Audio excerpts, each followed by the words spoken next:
बिरहा के सभी श्रोता सम्राट भाई बंधु चाचा दादा माई काकी सबके कई स्वर में हम बिरहा लोकगीत गायिका ज्योति यादव प्रतापगढ़ी पैर छू के प्रणाम करो बनी आशीर्वाद के प्रतीक्षा भाव। एक बार पुनः एक दर्दनाक कांड लेके आप लोगों के बीच में उपस्थित बानी। हमारे हिंदुस्तान में मौत का मंजर एक खिलौना बन गया है। हाल ही में महाकुंभ में हुई उस भगदड़ में तमाम लोग मारे गए। अपने बिरहा के माध्यम से मैंने आप सबके बीच में सच्चाई बताने का प्रयास किया। एक ऐसी दर्दनाक घटना फिर से हमारे हिंदुस्तान में घटित हुई। ए पंचो, मैं बताना चाहती हूं कि लोगों की जिंदगी एक खिलौना नहीं है। मैं निवेदन की थी उस विराह में, आज भी कर रही हूं कि आप अंधविश्वास अंधभक्ति में मत डूबिए। महाकुंभ में इतने लोगों की जान गई फिर भी लोगों की आंखें नहीं खुली। अभी हाल ही में दिल्ली, नई दिल्ली रेलवे स्टेशन पे एक भयानक भगदड़ हुई जिसमें कितने लोगों की जान गई और क्यों गई, कैसे गई, पूरे अपने बिरहा में सच्चाई बताने का मैं प्रयास करूंगी। सुनिएगा आखिरकार सच्चाई है क्या। 4 लाइन भूमिका में कहना बा।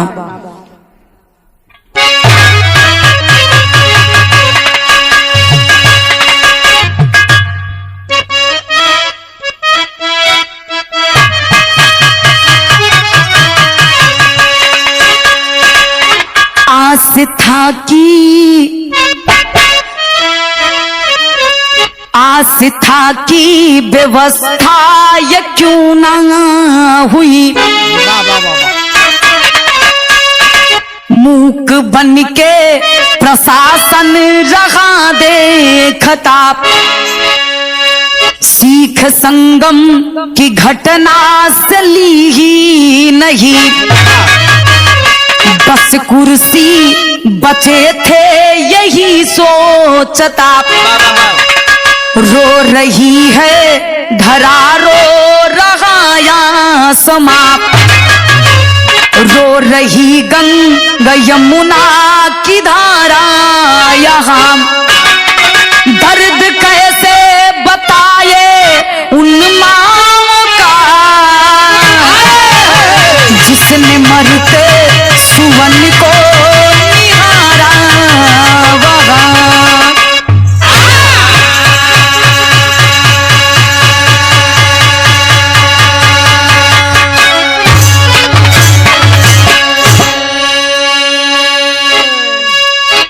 हाल ही में महाकुंभ में हुए हादसे से लेकर पूरे हिंदुस्तान में ही नहीं बल्कि महाकुंभ की व्यवस्थाएं सरकार के द्वारा की गई लोगों की सुरक्षा के लिए प्रशासन के ऊपर विश्व स्तर पर लोग सवाल कर दिए। इतना बड़ा घटना हुआ उसके बावजूद हम लोग सचेत नहीं हुए। क्या इसमें हमारी गलती है या सरकार की गलती है या प्रशासन की गलती है? जांच करवा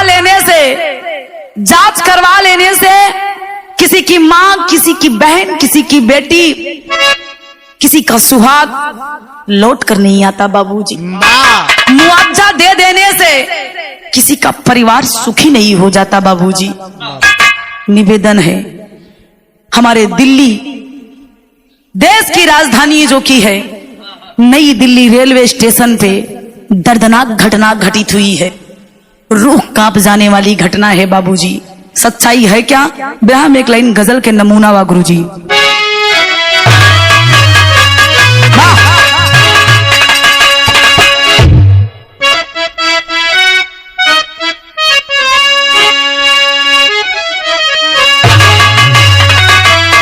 अरे जिसके सर पे हाथ हरदम, अरे जिसके सर पे हाथ हरदम गौ सितम दानी का है।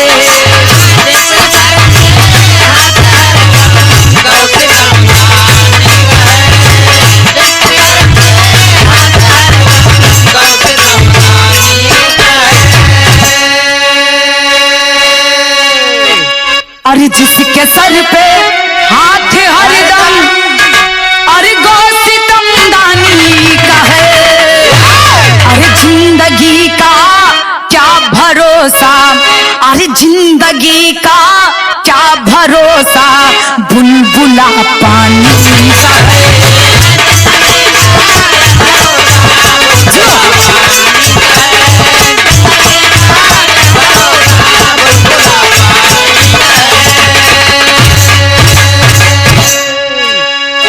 जिंदगी का क्या भरोसा, बुलबुला पानी सा है। लेकिन भाव में कवि जी लिखत होवन का,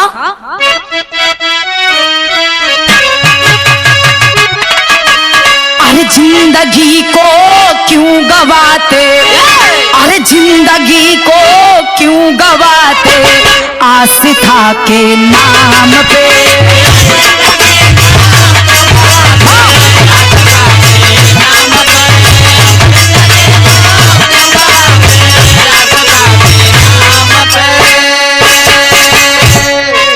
अरे जिंदगी को क्यों गवाते, अरे आस्था के नाम पे। अरे बेशरम जब है प्रशासन, अरे बेशरम जब है प्रशासन, आ जाए अपने काम से।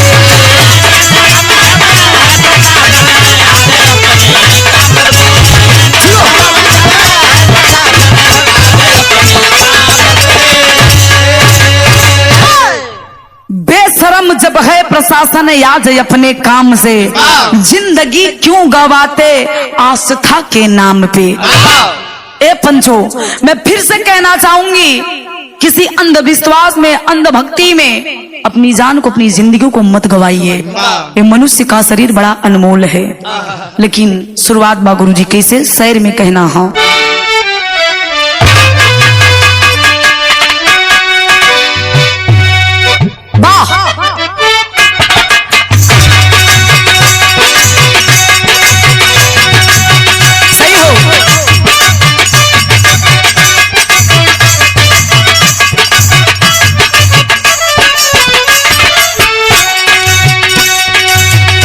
बड़े ही भाग्य से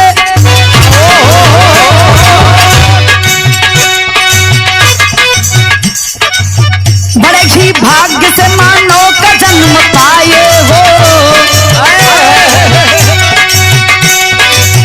बड़े ही भाग्य से मानव का जन्म पाए हो, न समझ करके काहे जिंदगी गंवाए हो।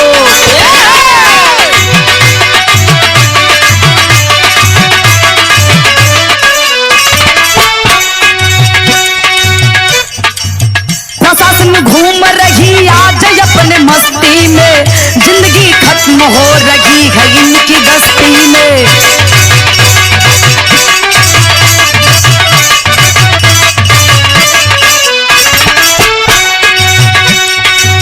सिख घटना ये प्रयागराज से न पाए हैं, खुशहाल जिंदगी को नर्क क्यों बनाए हैं।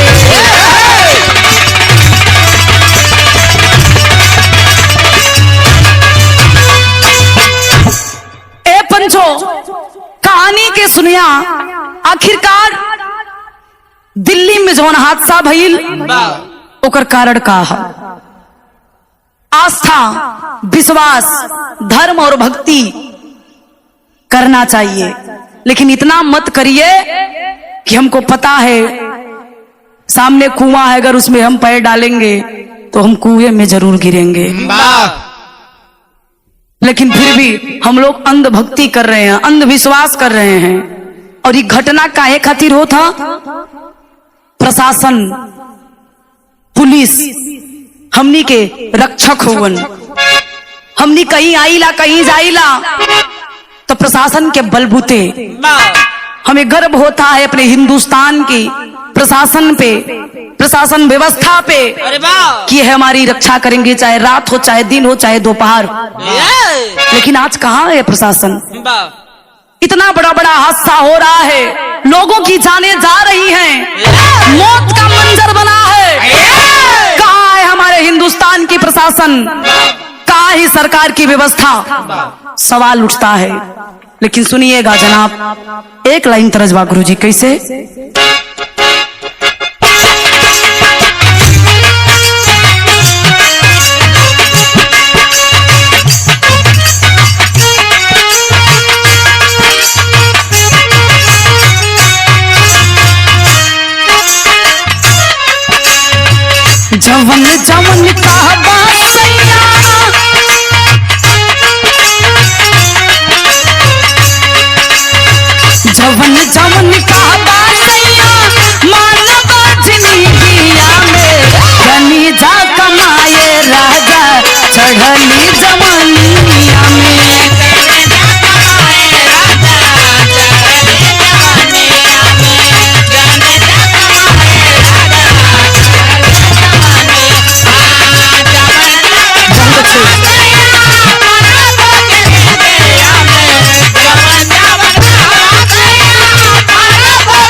रहे हैं हमारी प्रशासन व्यवस्था पे।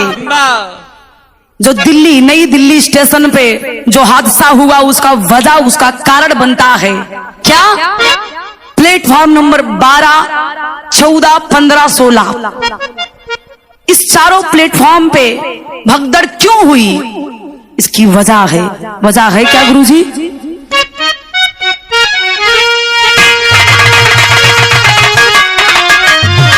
और फेल भय प्रशासन 14 से, अरे मचल हाहाकारिया के आस्था में पागल लोगवा नाम यो सहरिया में।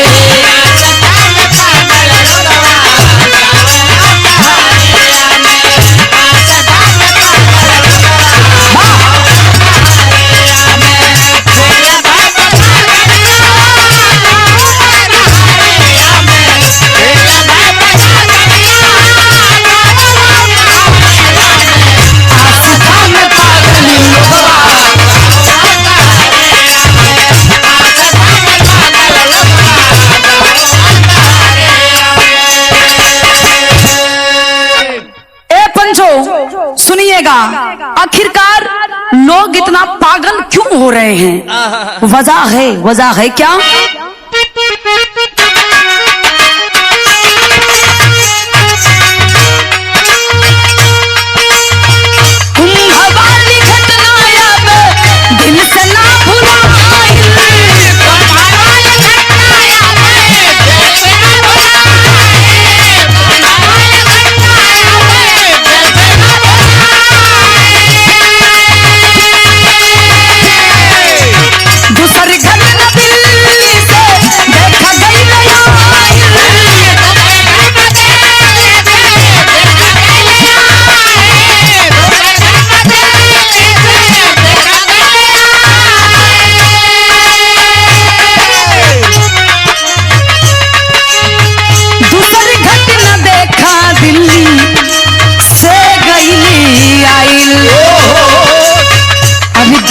के समैया रात की पहाड़िया में आस्था में पागल लोगवा गाँव यो सगरिया में।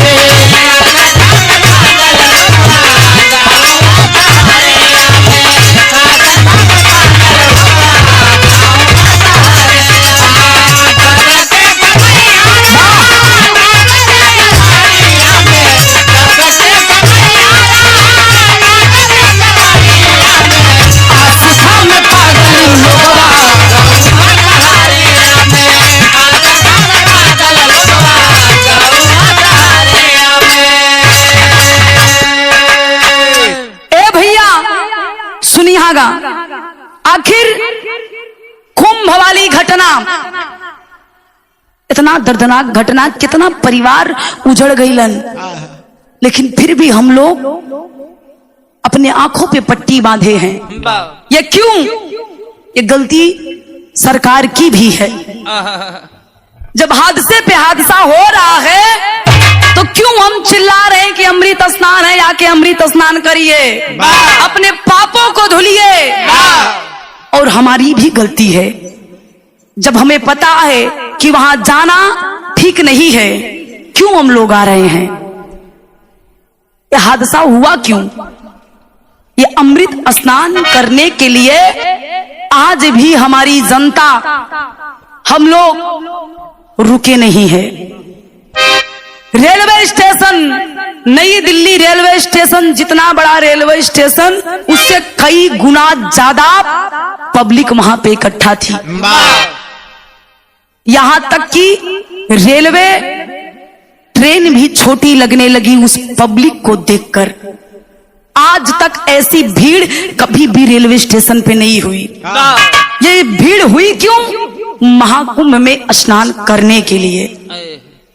जो ये बन रहा है कि 144 वर्षों बाद ये महाकुंभ लगा है, अमृत स्नान चल रहा है, ये वजह है। लेकिन हम निवेदन करेंगे इस जनता से, अपने लोगों से, कि ये पट्टी हटा दो। ऐसे कबीर जी के लिखे के पर तरज लगल गुरुजी, कैसे?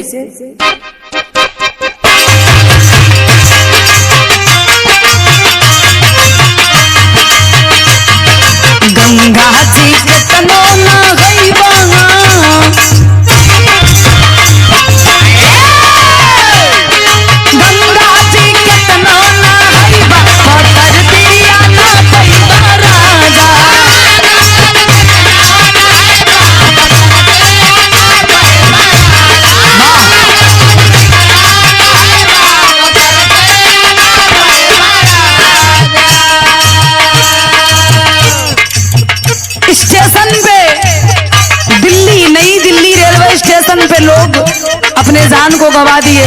इसके जिम्मेदार कौन है? क्यों हम लोग अंधविश्वास में भटक रहे हैं? बड़ी ऊंची लाइन कवि जी लिखत हुआ, का लिखलन?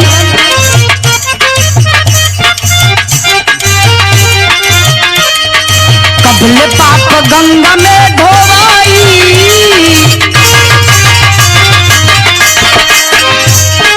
कबले पाप गंगा में धोवाई, काहे पाप कैला हो भाई।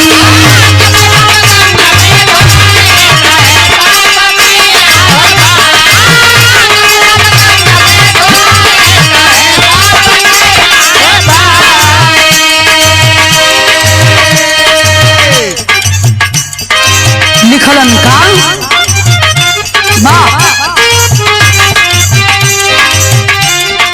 गंगा नहैले कवन नार करी गए,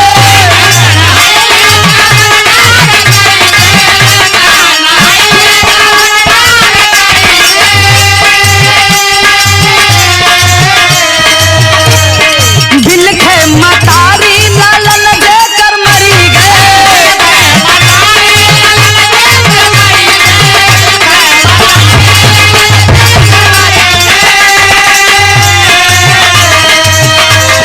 माई ही माई के रोवाई, माई ही माई के रोवाई, काहे पाप कैला हो भाई।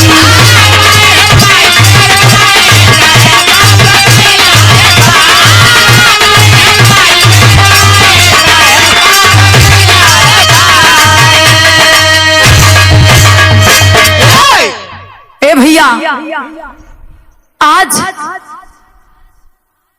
एक दौर, एक समय जब पूरा परिवार दिल में इच्छा लेके घर से बाहर निकल रहा है कि आज हम लोग जाएंगे। शनिवार का दिन है, टाइम से निकल जा रहे हैं ट्रेन पकड़ के नई दिल्ली रेलवे स्टेशन से कि प्रयागराज में जाएंगे, वहां पे घूमेंगे, टहलेंगे, संगम में डुबकी लगाएंगे, अमृत स्नान करेंगे और सोमवार के दिन अपने प्रेम से अपने घर पे हम लोग आ जाएंगे। यह सपना सजा के एक परिवार चलता है, बीवी, बच्चे, माँ, पिता, पूरा परिवार निकल रहा है छुट्टी मनाने के लिए, संगम नगरी घूमने के लिए। लेकिन उसको क्या पता कि बीच में मेरे साथ क्या होने वाला है। रेलवे स्टेशन पे बैठे हैं, विचार कर रहे हैं कि कितना जल्दी ट्रेन आए और हम लोग निकले। फिर उसी में दिमाग आता है कितना भीड़, आज तक किसी स्टेशन पे नहीं हुआ। ये सब लोग जा रहे हैं महाकुंभ में डुबकी लगाने के लिए। अचानक एक आवाज आती है, 12 नंबर प्लेटफॉर्म पे बैठे लोग, तमाम भीड़ जो संगम में डुबकी लगाने के लिए तैयार है। अचानक एक आवाज आती है कि संगम प्रयागराज एक्सप्रेस जो कि 14 पे ना जाके प्लेटफॉर्म 16 पे खड़ी है। सोचिएगा, लाखों हजारों की संख्या में प्लेटफॉर्म पे 12 पे बैठे यात्री ये जो रहे हैं कि ट्रेन आएगी, हम इस पे बैठेंगे, हम जाएंगे। अचानक एक आवाज आ रही है कि ट्रेन 12 पे 14 पे ना आके 16 पे आ रही है। तो लोगों में खलबलाहट मची। वो खलबलाहट मची कैसे? एक लाइन तर्ज है,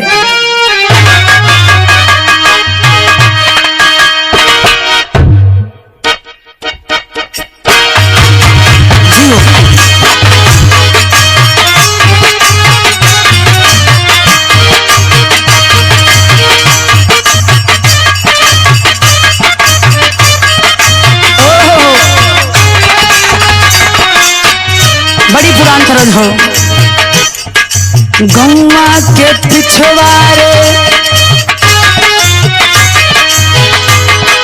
गौवा के पिछवारे चांद जब निकरे, गौवा के पिछवारे चांद जब निकरे, चुपके से नदिया के पार चली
है क्या?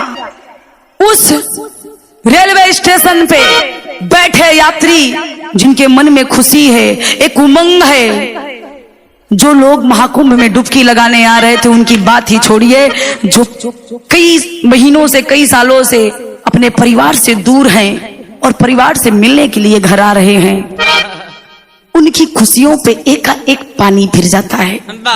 वो कैसे गुरुजी?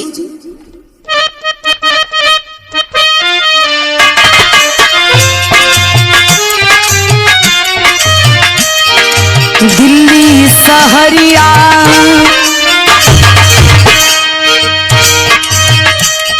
दिल्ली सहरिया अन्हार होई गई, भइल प्रशासन लाचार रतिया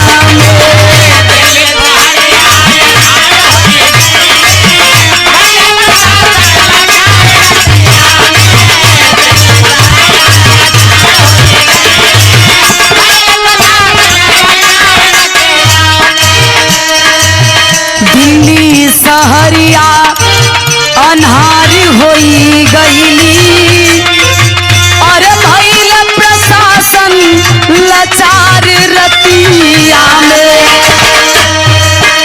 अपने ही मनवा में अपने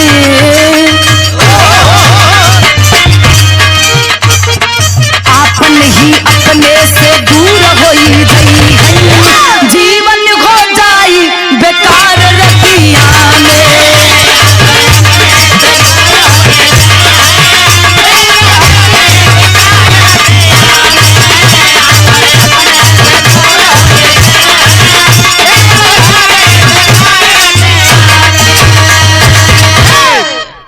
सुनिएगा साहब, सच्चाई बताने जा रही हूं। उस रेलवे स्टेशन पे बहुत परिवार आए, अभी तक सोशल मीडिया में 18 लोगों की मौत बताई जा रही है उस भगदड़ में, जबकि 23 लोग घायल बताए जा रहे हैं उसी महाकुंभ के अनुसार। सोचिएगा, मैं नहीं कह रही हूं क्योंकि मैं वहां पे नहीं थी, ये सोशल मीडिया, ये बड़े बड़े मीडिया के लोग जो वहां पे पहुंचे, वहां के मौजूदा लोगों से पूछताछ किया, जिसकी माँ, जिसकी बेटी, जिसकी बहन बिछड़ गए, दब के इस दुनिया से चले गए, वो लोग रो के बिलक के चिल्ला रहे हैं कि मुझे ना कोई बचाने वाला था और ना कोई प्रशासन के लोग यहाँ पे मौजूद थे इस भगदड़ को रुकवा सके। सुनिएगा साहब, रूह कांप जाएगी। एक 8 साल का बच्चा सीढ़ियों पे बैठ के रो रहा है, उसकी माँ, उसके पिता उसी भीड़ में दबे कुचले जा रहे हैं। वो 8 साल का बेटा, वो 8 साल का बच्चा चिल्ला रहा है, रो रहा है, ठीक से बोल नहीं पा रहा है, माँ शब्द नहीं बोल पा रहा है, लेकिन फिर भी रो रहा है। सुनिएगा और देखिएगा, पत्थर दिल भी पिघल जाएगा बाबूजी। ये हमारे हिंदुस्तान को हो क्या गया है, आए दिन ऐसे ऐसे हादसे हो रहे हैं, मरना जीना एक खिलौना सा बन गया है। इसका जिम्मेदार है कौन? मैं पूछना चाहती हूँ, उस बच्चे का जिम्मेवारी कौन लेगा? 10 लाख रुपए में क्या उसकी पूरी जिंदगी बीत जाएगी? नहीं बीत सकती साहब।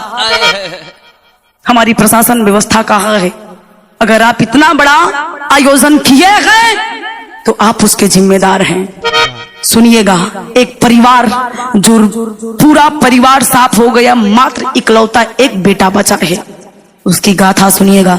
विदेशिया में कहना बा गुरुजी,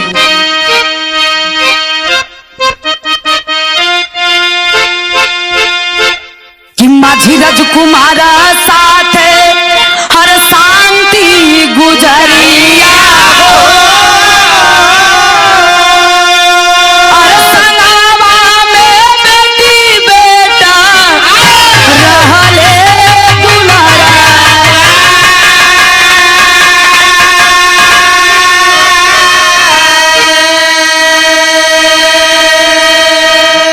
चारों जने पहुंचे नाई दिल्ली साटे सा,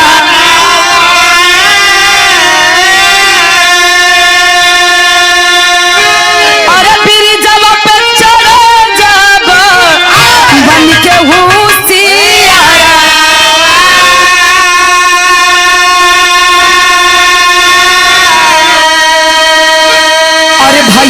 लाऊं सया फरा तफरी माची गईले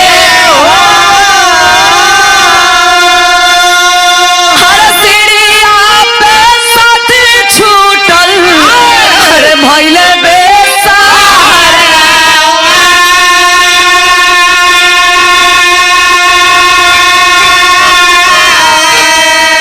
दबी गईली पूजा बेटी पर दबल लाला दबी गई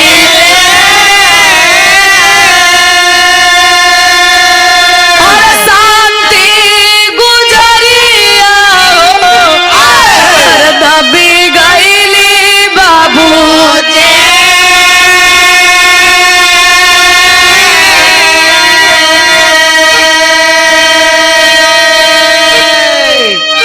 हे भैया एक परिवार माझी राजकुमार सपना सजा के अपना पूरा परिवार लेके उसी स्टेशन पे आया है, ब्रिज पे खड़ा है।